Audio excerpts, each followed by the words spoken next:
మాట్లాడుతున్నాం. మీ ఇందిరాగాంధీ చేసినటువంటి చర్యను చాలా గొప్పగా మాట్లాడుతున్నాం. మీరు బంగ్లాదేశ్ను పాకిస్తాన్ను విడగొట్టినప్పుడు ఈ దేశానికి ఏం లాభం జరిగింది? ఈ దేశానికి ఏం లాభం జరిగింది? మరి రెండు దేశాలుగా విడగొట్టేటటువంటి చరిత్ర, ఆ ఘనత మీకు ఉన్నప్పుడు మరి అప్పుడు పీఓకేను స్వాధీనం చేసుకునే చిన్న పని మీతో చేత కాలేదా? ఆ రోజు బంగ్లాదేశ్ పాకిస్తాన్ను విడగొట్టే క్రమంలో 10,000 మంది భారత సైనికులు చనిపోయినరు. దాదాపు 90,000 మంది పాకిస్తాన్ ఆర్మీ మన చేతికి చిక్కింది. మనం బ్లాక్మెయిల్ చేయొచ్చు ఆ టైంలో.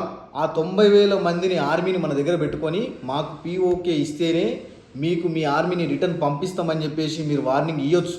కానీ బిర్యానీ తినబెట్టి మీరు సప్పుడు కాకుండా ఆర్మీని పాకిస్తాన్కి అప్పచెప్పారు.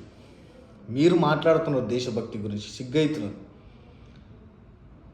మీరు మాట్లాడుతున్నారు రాజ్యాంగం గురించి, మీరు మాట్లాడుతున్నారు పీఓకే గురించి. మీరు ఇప్పటిదాకా ఎన్ని కుంభకోణాలు, కాంగ్రెస్ ప్రభుత్వం అంటేనే కుంభకోణాలు, కాంగ్రెస్ ప్రభుత్వం = కుంభకోణాలు అనే విధంగా మీ పాలన కొనసాగింది.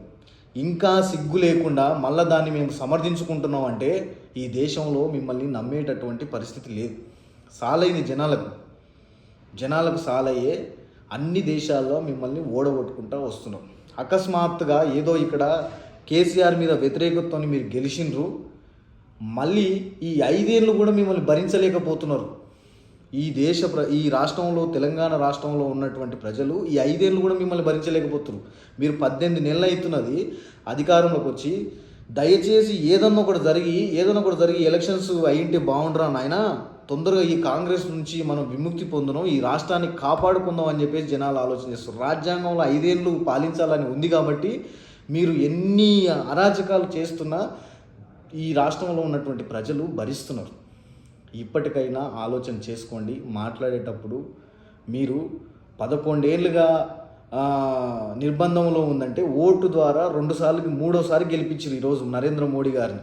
మరి నిర్బంధంలో ఉంటే, ఎమర్జెన్సీలో ఉంటే ఓటేసేటటువంటి అర్హత లేదు కదా, ఓటేసేటటువంటి పరిస్థితి లేదు కదా.